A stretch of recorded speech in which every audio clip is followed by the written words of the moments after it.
I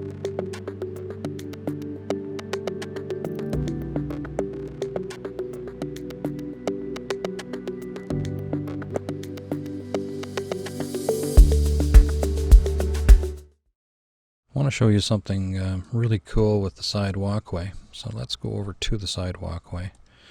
And I showed you how to edit the points on this just by going to Edit Points. And we want to match this walkway a little bit more to our job that we've got on the go here. So let's do some nice rounding here.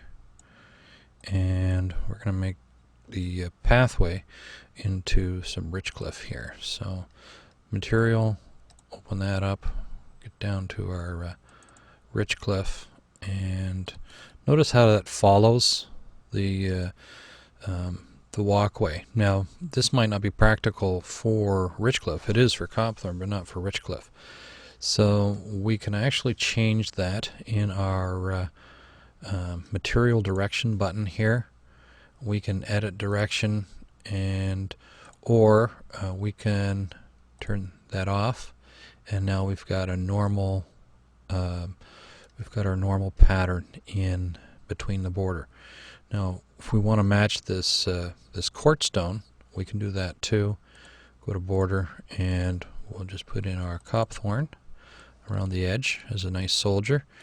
The only thing what we want to do, again, it shows us 10 inches here, is bring that width down and control that.